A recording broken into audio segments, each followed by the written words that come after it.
శక్తి తైలాభిషేక ఆరాధన మార్చి 18 మంగళవారం. సమయం ఉదయం 10 గంటలకు. స్థలం Shiva garden function hall, Mahanandi road, Nandyal.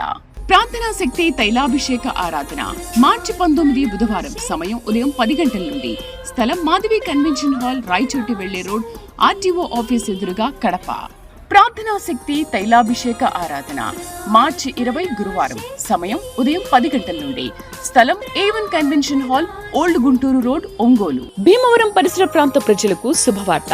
ప్రార్థనా శక్తి తైలాభిషేక ఆరాధన మార్చి 21 భీమవరం శుక్రవారం. సమయం ఉదయం 10 గంటల నుండి.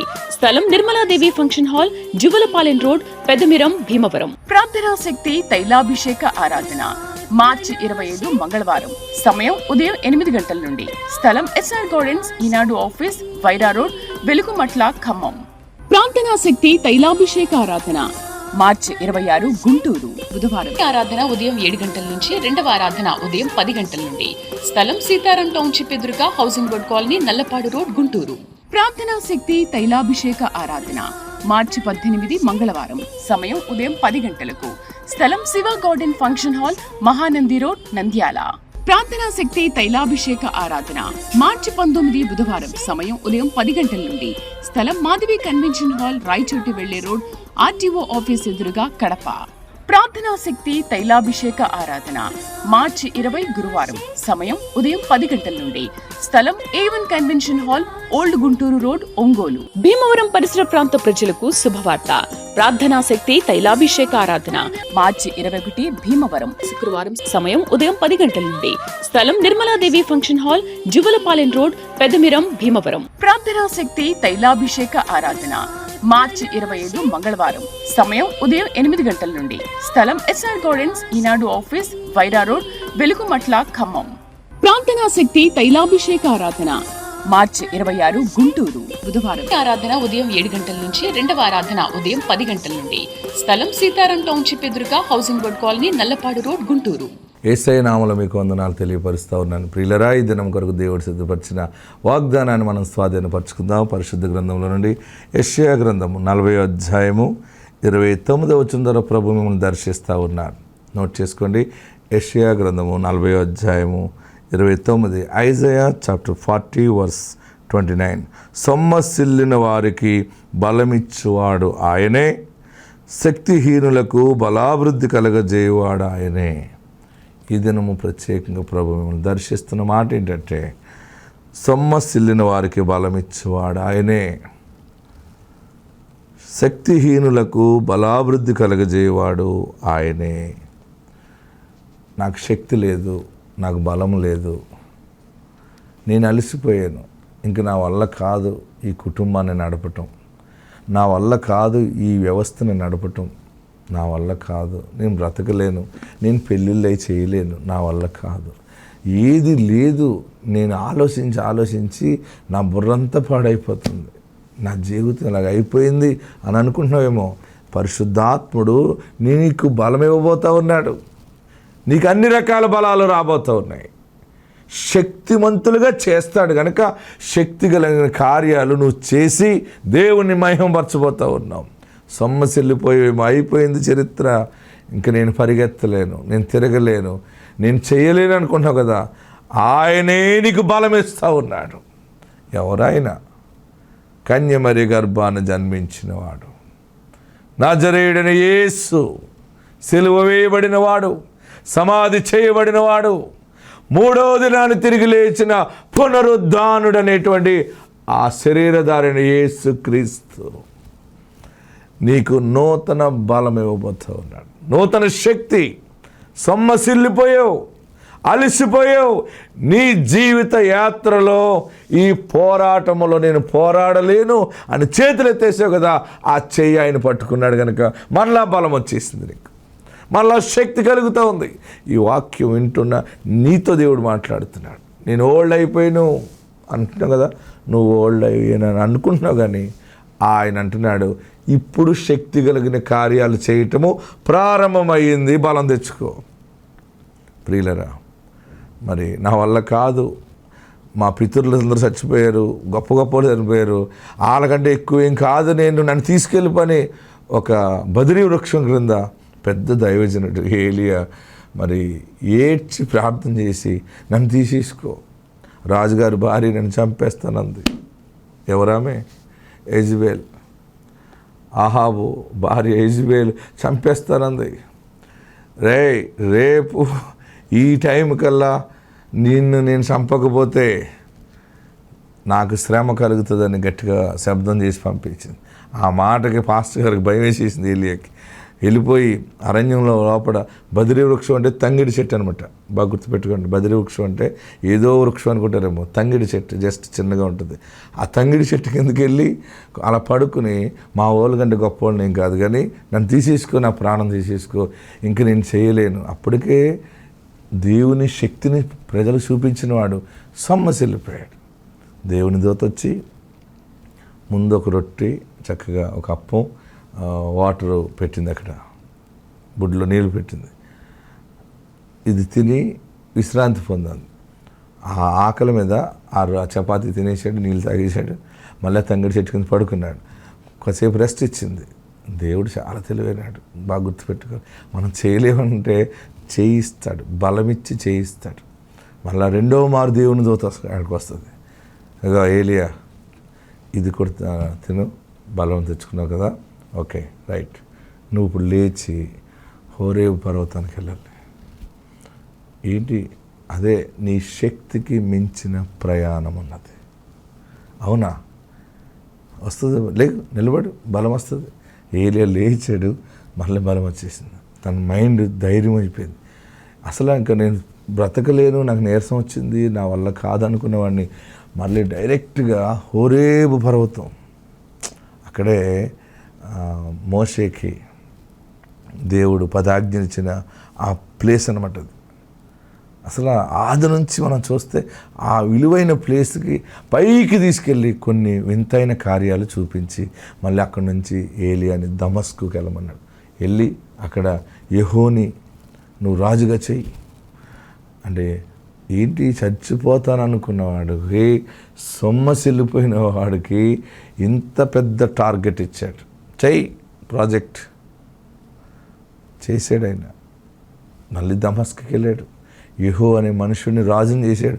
ఆ మనుషుడు రాజు అయిన తర్వాత యెజబెల్ మీదకి యుద్ధానికి వెళ్ళాడు. చూడండి, అంటే మనం చేయలేము, అయిపోయింది అనుకుంటాం, కానీ దేవుని ఆలోచన చాలా బలంగా ఉంటుంది. నీతోనే మాట్లాడుతున్నాడు. నేను సొమ్మసిల్లిపోయాను, నా పని అయిపోయిందని అనుకుంటున్నావేమో, దేవుడు నిన్ను బలపరిచి మరలా హోరేబ్, మళ్ళీ దమస్కు, రాజ పట్టాభిషేకం. మళ్ళా దమస్కుకి వెళ్ళాక ఎలీషాని అక్కడ పట్టాభిషేకం చేశాడు. నా తర్వాత నీవు ప్రవక్తగా ఉండాలని. ప్రియులరా, చనిపోతాం అన్నదే మనకు తెలుస్తుంది, కానీ చనిపోకుండా ఉండి ఇంకా బలం తెచ్చుకుని ఏం చేస్తాం అనేది దేవుని ఆలోచన. ఇంత గొప్ప ఆలోచనలు నీ పక్షంగా దేవుడు కలిగి ఉన్నాడు. నువ్వు పారిపోతానంటే కుదురుతుందా? వదిలేస్తానంటే కుదురుతుందా? నాకు వద్దంటే కుదురుతుందా? నీవు ఆయన చేతిలో ఉన్నావు. కానీ ఒకటి, సొమ్మసిల్లిపోయావు కరెక్టే, మరలా నిన్ను బలం ఇచ్చు ఆయన బలపరుస్తూ ఉన్నాడు. ఈరోజు మంచి వాగ్దానము, బలమైన వాగ్దానము పరిశుద్ధాత్ముడు నీకు ఇస్తున్నాడు. సొమ్మసిల్లిన వారికి బలమిచ్చువాడు ఆయనే. తర్వాత శక్తిహీనులకు బలాభివృద్ధి కలుగజేయవాడు ఆయనే. ఏ అప్పం పెడతాడో, అప్పం పెట్టడం అంటే బ్రతుకు తెరువు ఇవ్వటం అనమాట. అంటే బోబెట్టడం అంటే నీవు భుజించటానికి, నువ్వు జీవించటానికి ఎల్లకాలము సమృద్ధి జీవనోపాధి. అప్పము, వాటర్ అంటే బ్రతుకు తెరువు, జీవితము, జీవనోపాధి, ఉద్యోగము, వ్యాపారము, వ్యవసాయము, ఎన్నిటికి సూచన అనమాట. అటువంటి కృపిచ్చి మళ్ళీ ఎత్తైన స్థాయికి, హోరేబ్ అంటే దేవుని సన్నిధిలో నువ్వు ఎలుగెత్తి ఆస్వాదించబడే స్థాయికి ఎదుగుతావు. దమస్కు అంటే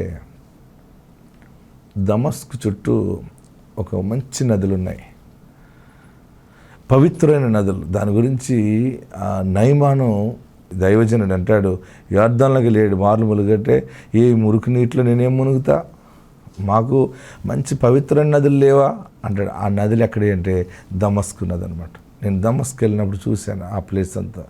అక్కడ ఆ నీరు వల్ల ఆ ప్లేస్ సాయిల్ మారిపోయింది. సాయిల్ ఆ ల్యాండ్ మారటం వల్ల అక్కడ వచ్చే మొక్కలు కూడా మంచి ఉన్నతమైనటువంటి రోజ్వుడ్ లాంటిది, దేవదారు వృక్షాలు అక్కడ మొలుస్తున్నాయి. దాని ద్వారా ఆ ప్రాంతం అభివృద్ధి అయిపోయింది. నా ప్రియ సహోదరులరా, ఈ దినము దేవుడు ఎన్నో దాచిపెట్టాడు. తన యందు భయభక్తుల వారికి తను దాచిపెట్టిన మీరు ఎంతో గొప్పది. అది కంటికి కనపడదు, చెవి కనపడదు, హృదయమునకు అగోచరము. ఇలాంటి ఎన్నో వింటా ఉన్నాను, బ్రతికిలాగా ఉంది అని అనుకుంటున్నామేమో. సడన్గా చేంజ్ చేస్తాడు. ఏ రోజు అవుతుందో తెలియదు, యూటర్న్ అవుతుంది. మరలా దేవుని సాక్షిగా వర్దిల్తావు. ఆత్మనికి తోడై ఉండును గాక. ఆమేన్. ఈ నెల మరికొన్ని ఆశీర్వాదాలు మీరు చూడబోతున్నారు. ఆత్మ కార్యములు మీ పట్ల జరుగుతున్నాయి. ఆత్మ సహాయము మీకు కలుగును గాక. మీరు నేను వాగ్దానం చేయబడిన వారము. దేవుడు మనల్ని వాగ్దానం ద్వారా కొత్త సంవత్సరంలో నడిపించాడు. కొత్త సంవత్సరం మనకు కొన్ని వాగ్దానాలు ప్రభు ఇచ్చారు. మాటలు,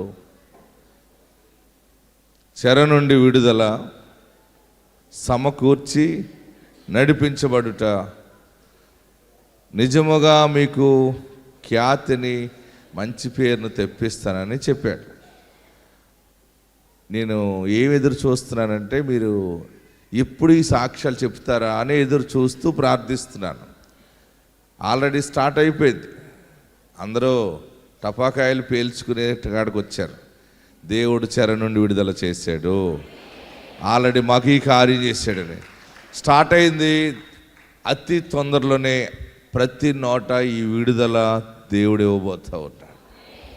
మనమందరం ఒక సాక్షి స్తంభముగా ఉండాలి. ఎలా ఉండాలి? సాక్షి స్తంభముగా ఉండాలి. మీరు ఎక్కువ ప్రార్థన చేయండి. ప్రభువా, నీ దాసుని ద్వారా వాగ్దానం ప్రకటించావు, ఈ నెలలో అయినా అద్భుతం జరగాలి, అన్ని విషయాలు విడుదల. నీవు విశ్వసించు, ఆటోమేటిక్గా సాతాను పట్టు అది లూజ్ అయిపోతుంది. దేవుడు నీ చేతులను బలపరుస్తాడు. రావాల్సినవి వస్తాయి అంతే. దేవుడు నూతన ఆరోగ్యం మీకు అనుగ్రహించునుగాక. ఒలీవ చెట్టు కొమ్మ ఆశీర్వాదముగా చిగురుపడుతుంది. ఒలీవ కొమ్మ 128వ కీర్తనలో ఉంటుంది. ఆ మాట అద్భుతముగా ఉంటుంది. యెహోవా యందు భయభక్తుల వాడు ఇలాగ ఆశీర్వదించబడును. నిశ్చయముగా నీవు నీ చేతుల కష్టార్జితము అనుభవించదు. నీవు ధన్యుడవు, నీకు మేలు కలుగును. నీ లోగిట నీ భార్య ఫలించు ద్రాక్షవల్లి వలె ఉండను. నీ భోజనపు బల్ల చుట్టూ నీ పిల్లలు ఒలీవా మొక్కల వలె ఉందురు. మీ పట్టణానికి ఆశీర్వాదం ఏంటంటే ఒలీవా మొక్క. ఆమేన్. ఒలీవా కొమ్మ అంటే మీరు గర్భఫలాలు కలిగి, భూఫలాలు కలిగి, సమాధానంతో కలిసిన బల్ల దగ్గర భోజనము చేస్తారనమాట. అంటే మీకు సమృద్ధి మీరు చూస్తారు. 2-3 నేను ఈ పట్టణానికి వస్తున్నానంటే అక్కడికి ఎందుకన్నారు? నాకు దేవుని ఆత్మ చెప్పింది మీ పట్టణానికి రమ్మని. వచ్చినప్పుడు ప్రారంభించింది ఇది, చివరికి ఇది ఎక్కడి దాకా వెళ్ళిపోయిందంటే ఇక్కడ జనాన్ని కంట్రోల్ చేయలేక దీన్ని మళ్ళీ భీమవరానికి సగం లాగేస్తే మళ్ళీ మొదటికి వచ్చేసింది. ఇక్కడ మళ్ళీ అక్కడి నుంచి అలా విజయవాడ, ఇవన్నీ కూడా దగ్గరగా మన గుంటూరు అయితే భరించలేని జన సమూహం. మరి అద్భుతమైన సాక్ష్యాలు చూద్దాం. క్యాన్సర్ వచ్చింది ఒక సోదరుడికి. ఇప్పుడు చాలామందికి రోగాలు ఎక్కువైపోతున్నాయి. కానీ మీరు భయపడకండి. ఏ రోగము నీకు ఏ కీడు చెయ్యలేదు. మీ చెస్ట్లో ఏదైనా వచ్చినా, కంతులు వచ్చినా, గడ్డలు వచ్చినా, పొట్ట లోపడొచ్చినా, పొట్ట పైన వచ్చినా, నాలుగు దగ్గర వచ్చినా, ఎక్కడొచ్చినా మరణకరమైనది ఏది దేవుడు నీకు రానివ్వడు. ఎందుకంటే మనం నమ్మిన దేవుడు మన పక్షముగా ఉన్నాడు. మరి ఈ రీతిగా ప్రార్థన చేస్తే చూడండి, మరి మనుషుడికి కాలు తీసేయాలన్నారు. ఒక హాస్పిటల్కి వెళ్తే క్యాన్సర్ ఎక్కువైంది, పాడైపోయింది, కాలు కట్ చేసేయాలన్నారు. కాలు కట్ చేసేస్తే ఇంకేముంటుంది చెప్పండి? చాలా భయంకరమైనటువంటి శోధన అది. మరలా ఇంకొక హాస్పిటల్కి వెళ్తే ఆ రిపోర్ట్స్ చూసి అమ్మ కాలు తీసేయాలన్నాడు డాక్టర్. ఆమె తైలాభిషేక ప్రార్థనకు వచ్చారు. దేవుని వాక్యం విన్నది. ఈ ప్రార్థనా శక్తిలో ఈ తైలము ఆ మనుషుడికి అప్లై చేసింది. ఆశ్చర్యం ఏంటంటే ఇది మనకే ఆశ్చర్యంగా ఉంటుంది. ఆ బిడ్డను విడిచిపెట్టి ఆ క్యాన్సర్ వెళ్ళిపోయింది, అది నార్మల్ అయింది. మళ్ళా డాక్టర్ దగ్గరికి వెళ్తే మళ్ళీ రిపోర్ట్స్ అన్ని తీస్తే అన్ని నార్మల్ వచ్చేసినాయి. యేసు నామములో శక్తి ఉన్నది. ఆమెన్. ఈ సాక్ష్యం విందాం, చూడండి. వందనాలు. మాది ఇట్ల జిల్లా బల్లికొర మండలం వైదిన గ్రామం. నా భర్త గారికి క్యాన్సర్ వచ్చింది. క్యాన్సర్ వస్తే మేము నర్సాపేట, గుంటూరు ఎన్నో హాస్పిటల్ తిరిగినా కాడ కాలు తీసేయాలన్నారు.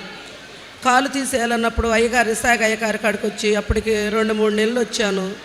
అయ్యగారు ఏ మాట చెబితే అది నెరవేరుతుందని చెప్పన్నారు. అయ్యగారు క్యాన్సర్ వచ్చింది అయ్యగారు అని చెప్పినప్పుడు క్యాన్సర్ లేదు పో అని అన్నారు. ప్రతి ఒక్క రిపోర్ట్లో కూడా క్యాన్సర్ కాలు తీసేయాలమ్మా అని రిపోర్ట్లు ఎక్కడైనా ఇసిరేశారు. ఇసిరేసిన తర్వాత బాధపడుతున్నాం, ఏడుచుకుంటున్నప్పుడు ఏసు రక్తం తీసుకొని తైలాభిషేకం రాసుకొని 7 సిలువు గుర్తులు వేసుకోమన్నప్పుడు 7 సిలువు గుర్తులు వేసుకున్నాము. వేసుకున్న తర్వాత మళ్ళీ మేము హాస్పిటల్కి పోయినాక నార్మల్ రిపోర్ట్ వచ్చి నా భర్త గారికి ఆరోగ్యం వచ్చింది. దేవుడు దీవించినాక నా మనవరాలకి గర్భిణీ వచ్చి 3 నెలలకి గర్భిణీ పోయిన తర్వాత మళ్ళీ ఏడ్చుకొని నేను ఇసాగయ్య గారికి అడిగి వచ్చి మళ్ళీ నేను సాక్ష్యం చెప్పుకుంటాను అనుకుంటే గర్భిణీ వచ్చింది. తర్వాత కుమారుడు కావాలయ్యా అని చెప్పి అయ్యగారికి నేను ఎంతో మొరపెట్టుకున్నాక కుమారుడు పుట్టాడు. ఈ చిన్న సాక్ష్యం దేవుడు దీవించను. దేవునికి మహిమ కలుగును గాక. అయ్యగారండి ఇలా క్యాన్సర్ అండి కాలు తీసేయాలండి అంటే దేవుని సేవకుడు నా నోట దేవుడు పెట్టిన మాట ఏంటంటే ఏమన్నాడు, ఈ క్యాన్సర్ ఉండదు ఏమన్నది పో అంటే పోతుంది. అది ఆయన వాక్కు గనక నా పని ఏంటంటే ఆయన వాక్కు నేను పలకటమే. ఆమెన్. నేను ఒక పోస్ట్ మ్యాన్ని. ఎవరు? నేను మంచి ఉత్తరం పట్టుకొస్తానమాట. అది ఆమెన్. ఆ పరమ తండ్రి నాకు ఏది ఇచ్చాడో అది నేను ప్రకటిస్తున్నాను. ఆ కార్యం మీరు చూడబోతా ఉన్నారు. ఆమెన్. 20 సంవత్సరాలకి కవల పిల్లలు పుట్టారు. పెళ్ళైన 20 సంవత్సరాలకి 20 సంవత్సరాలకు పిల్లలు పుట్టడం అంటే ఎలా ఉంటుందో చూడండి. ఆమె అనుకుందంట అసలు అంటే తైలాభిషేకానికి వెళ్ళి ఏదనుకుంటే జరుగుతుంది కదా, అందరూ అంటున్నారని చెప్పి వస్తే అందరూ నేను ఇలాగ అనుకున్నాను, తైలాభిషేకంలో ఇలా జరిగింది, మగపిల్లడు పుట్టాడు, ఆడపిల్ల పుట్టింది, ఇలా చెప్తా ఉంటుంటే సరే నేను అనుకుంటాను ఇది జరుగుతుందా లేదా అని నాకు కవల పిల్లలు పుట్టాలని అడిగేది. ఏమడిగింది? కవల పిల్లలు పుట్టాలి అనుకున్న వెంటనే మరి ఎవరు వింటారు? అది దేవుని చెవిలో పడింది. ఆయన కుదురుగా ఉంటాడా? 2 బొమ్మలు చేసి అందులో పాడేశాడు, గర్భసంచిలో పాడేశాడు. వాళ్ళు బయటకు వచ్చి పడ్డారు మొన్న. చూడండి ఇది ఎలా జరిగిందో సాక్షి విందాం. విజయలక్ష్మి, వీరి కొప్పలు ఒంగోలు జిల్లా నుండి ఇక్కడ తైలాభిషేకానికి వచ్చారు. వీరికి వివాహమై 20 సంవత్సరాలు అయింది. 20 సంవత్సరాలు అయినా మొదట ఒకసారి తను ప్రెగ్నెంట్ అయినప్పటికీ అబార్షన్ అవ్వడం జరిగింది. అయిన తర్వాత ఇంకా తన పరిస్థితి బాగోక డాక్టర్స్కి ఎవరికి చూపించుకోలేదు. వారి ఇంటి పక్క వారు ఇక్కడ దైవజనులు ప్రార్థన చేస్తే దేవుడు గర్భఫలాలు ఇస్తున్నారని చెప్తే వారు ఇక్కడ ఒంగోలు తైలాభిషేకానికి రావడం జరిగింది. వారు వస్తూ ఉండగా దేవుడు వారి పట్ల కార్యం చేశారు. 2 వారికి బహుమానంగా ఇచ్చారు. కవల పిల్లలు, ఒక పాప బాబు. వివాహం జరిగిన 20 సంవత్సరాలకి దేవుడు కవల పిల్లల్ని వారికి దేవుడు అనుగ్రహించారు. ఈ సాక్ష్యం దేవుడు దీవించునుగాక. ఆమేన్.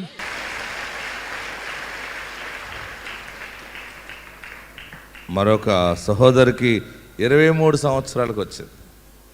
ఎన్ని? మీరు అనుకోవచ్చు అప్పటికి ఇంకా మరి స్త్రీ ధర్మం ఉంటుందా? చాలామంది అనుకుంటారు. బైబిల్లో ఉన్న మాట ఏంటంటే వయసుతో పని లేదు, బలంతో పని లేదు. దేనితో పని అంటే దేవునితో పని. ఆమెన్. స్త్రీ ధర్మం నిలిచిపోయిన తర్వాత కన్సీవ్ ఎవరు? మరి సారమ్మ ఏమన్నది? ముసలమ్మ ఏమంది బైబిల్లో? అలా ఆయన అన్నాడు, ఏమైనా కళ వచ్చిందే, మనకి దేవుడు ఇస్తా అన్నాడు కదా, ఊరుకో సిగ్గుకూడని ఇప్పుడు అలాగే చెప్తా ఉన్నావు, ఆల్రెడీ మనది బ్రేక్ అయిపోయింది బండి అంతే. ఏంటి బ్రేక్ అయిపోయింది? స్త్రీ ధర్మం నిలిచిపోయింది కదరా అంది. ఆయన ధర్మాలు నిలిచిపోతాయి కానీ ఆయన ధర్మం ప్రారంభం అవుతుంది. ఆమేన్, హల్లెలూయా. ఆయన ధర్మమూర్తి, బిడ్డలనిచ్చే ధర్మమూర్తి. మీకు ఎవరికైనా ఏదన్నా స్త్రీ ధర్మం ఆగిపోయింది, ఇంక పిల్లలు పుట్టే ఛాన్స్ లేదని మీరు మనసు ఏదైనా దూరం చేసుకుంటున్నారు, మీకు పుట్టరని, ఆయన సమయం వచ్చినప్పుడు అన్నీ కరెక్ట్గా మళ్ళీ ప్రారంభం అవుతాయి. ఆమేన్. చూద్దామా? 23 సంవత్సరాలకి వీరు నెల్లూరు నుంచి ఇక్కడ ఒంగోలు తైలాభిషేకంలోకి వచ్చారు. వీరికి వివాహం జరిగి 23 సంవత్సరాలు అయింది. అయినా తను గర్భఫలం పొందుకోలేదు. గర్భసంచి మీద నీటి బుడగలు ఉన్నాయని చెప్తే చాలా హాస్పిటల్స్కి తిరిగారు, ఎన్నో మందులై వాడారు, చాలా దగ్గరికి వెళ్ళి తాయెత్తులు కట్టించుకుని ఎన్ని చేసినా కూడా తనకి ఆ గర్భఫలం అనేది పొందుకోలేకపోయింది. చెన్నై వెళ్ళమని చెప్పారు కానీ తను వెళ్లకుండా ఆగిపోయింది. 23 సంవత్సరాలు అవుతుందని, అప్పుడు నెల్లూరులో తైలాభిషేకం ఆరాధన జరుగుతుందని వారు తెలుసుకొని అక్కడికి వెళ్ళడం జరిగింది. వెళ్ళిన తర్వాత దైవజనులకు ప్రార్థన చేశారు. ప్రార్థన చేసి అడిగినప్పుడు తను చెప్పింది, ఇలా 23 సంవత్సరాలు అయింది, గర్భఫలం గురించి వచ్చామని అడిగితే, నీకు పాప కావాలా బాబు కావాలా అని అడిగారు దైవజనులు. అడిగితే నాకు పాపే కావాలంటే, సరే అయితే నువ్వు పాపను ఎత్తుకొని మళ్ళీ సాక్ష్యం చెప్పడానికి తైలాభిషేకానికి వస్తావు, అప్పుడు పాపకి నేనే పేరు పెడతానని దైవజనులు ప్రార్థన చేసి పంపించారు. వివాహం జరిగిన 23 సంవత్సరాలకి తను తైలాభిషేకానికి వస్తుండగా 5వ నెలలో తను గర్భం ధరించింది, కన్సీవ్ అయింది.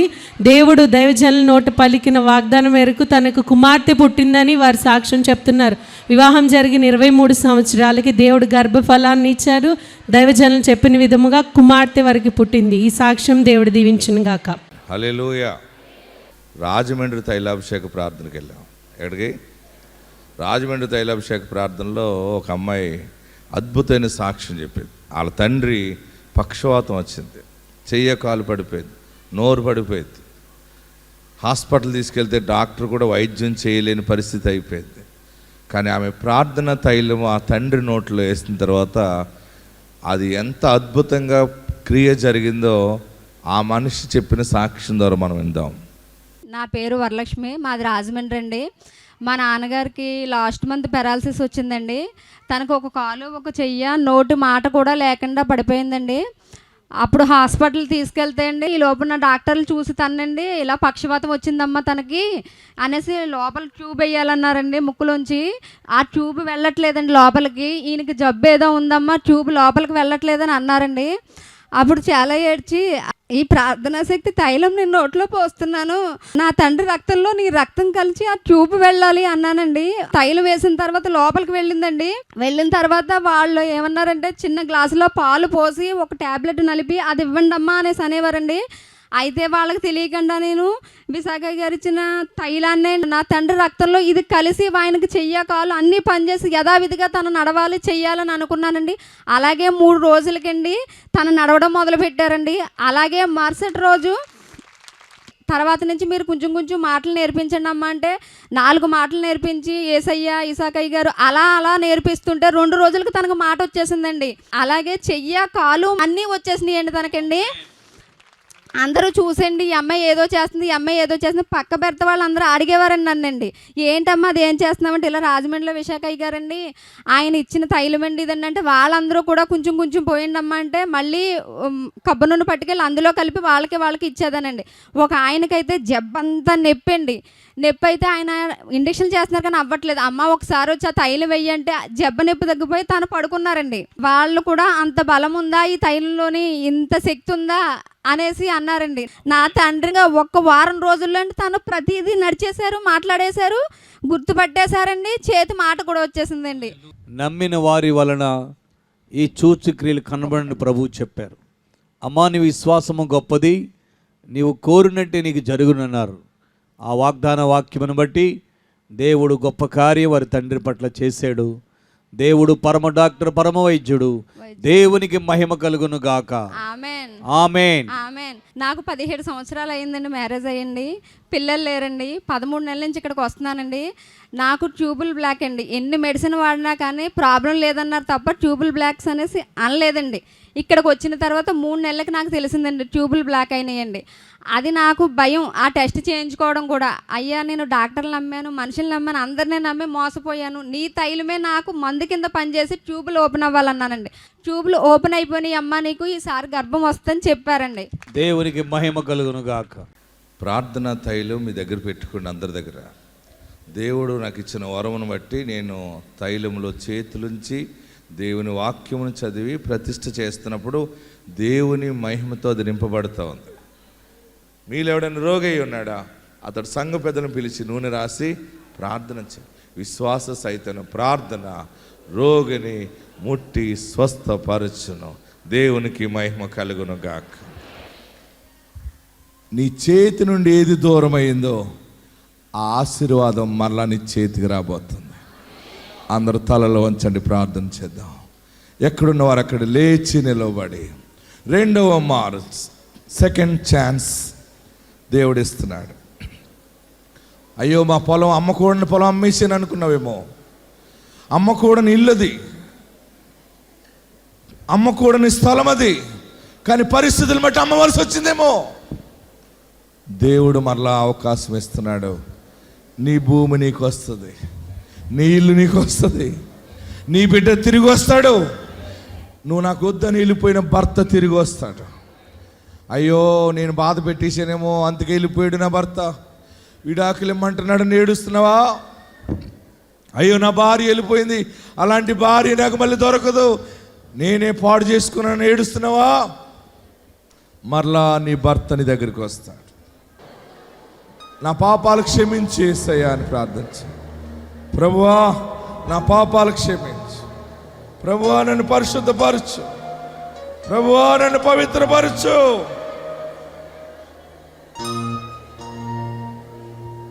దానముగా చేతులు ఇవ్వబోతున్నాను.